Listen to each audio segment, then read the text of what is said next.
വെറും 2 രൂപയുടെ കാൽക്കുലേറ്ററിനും ഒരു സാധാരണ എ മോഡലിനും സെക്കൻഡുകൾ കൊണ്ട് തരാൻ കഴിയുന്ന വിവരങ്ങൾ കാണാതെ പഠിക്കാൻ നമ്മൾ എന്തിനാണ് ഇന്നും നമ്മുടെ കുട്ടികളെ നിർബന്ധിക്കുന്നത്? ഈ പഴയ രീതി ഇനി മാറണം.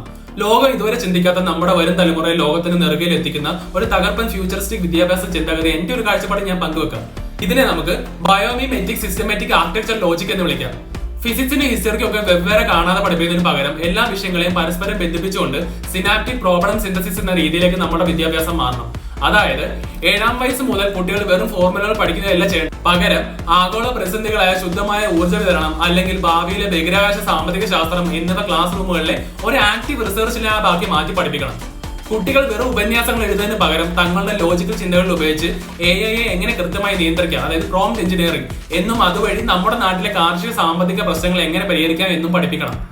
വെറും വിവരങ്ങൾ തലച്ചോറിൽ കുത്തി നിറയ്ക്കാതെ വിവിധ ശാസ്ത്ര ശാഖകളിലെ കോർത്തിണക്കി ചിന്തിക്കാൻ കുട്ടികളെ പഠിപ്പിച്ചാൽ നമ്മുടെ രാജ്യത്തെ കൗമാരക്കാർ 18 വയസ്സ് തികയും മുമ്പ് തന്നെ അന്താരാഷ്ട്ര പേറ്റന്റുകൾ സ്വന്തമാക്കാൻ തുടങ്ങുമെന്ന് ആഗോള കേസ് സ്റ്റഡികൾ തെളിയിക്കുന്നു. നമ്മുടെ രാജ്യത്തിന് വമ്പൻ സാമ്പത്തിക നേട്ടവും ലോകത്തിന് മുന്നിൽ വലിയൊരു മാതൃക ഉണ്ടാക്കാൻ വിദ്യാഭ്യാസത്തിൽ ഉടനടി തന്നെ മാറ്റം കൊണ്ടുവരണം. സ്കൂളുകളിൽ മൈക്രോ വെഞ്ചർ ഇൻക്യുബേഷൻ ഹാക്ക് നടപ്പിലാക്കുക. വർഷാവസാനമുള്ള പഴയ പരീക്ഷകൾ പൂർണ്ണമായി ഒഴിവാക്കി പകരം ഓരോ വിദ്യാർത്ഥി കൂട്ടായ്മയും സ്കൂളിൽ നിന്ന് നൽകുന്ന ഒരു ചെറിയ തുക, അതായത് സാൻഡ് ബോക്സ് ക്യാപിറ്റൽ ഉപയോഗിച്ച് സ്വന്തമായി ഒരു സ്റ്റാർട്ടപ്പോ അല്ലെങ്കിൽ ഒരു സോഷ്യൽ ടെക് പ്ലാറ്റ്ഫോമോ നിർമ്മിച്ച് വിജയിപ്പിച്ച് കാണിക്കണം എന്ന നിയമം കൊണ്ടുവരിക. ഇത് കുട്ടികളിൽ മാനസിക കരുത്ത്, ലീഡർഷിപ്പ് ക്വാളിറ്റി, ഫിനാൻഷ്യൽ മാനേജ്മെന്റ് എന്നിവ ഏതൊരു പുസ്തകത്തെക്കാളും വേഗത്തിൽ വളർത്തിയെടുക്കും. ഈ ഒരു ഒറ്റ മാറ്റം വഴി പഠിച്ചിറങ്ങുന്ന കുട്ടികൾ ജോലിക്ക് വേണ്ടി അലയുന്നവരാവില്ല, പകരം ലക്ഷക്കണക്കിന് ആളുകൾക്ക് ജോലി കൊടുക്കുന്ന വമ്പ ക്രിയേറ്റർമാരായി മാറും. സർട്ടിഫിക്കറ്റ് അടിച്ചടിക്കുന്ന മെഷീനുകളല്ല, ലോകം മാറ്റുന്ന ക്രിയേറ്റർമാരെയാണ് നമുക്ക് ആവശ്യം. അതാണ് റിയൽ എഡ്യൂക്കേഷൻ ലോജിക്. എന്റെ ഈ ഒരു ചിന്താഗതിയോട് നിങ്ങൾ യോജിക്കുന്നുണ്ടോ? താഴെ കമന്റ് ചെയ്യൂ. ഇപ്പോൾ തന്നെ ഫോളോ ചെയ്യൂ. Stay logical. ബൈ.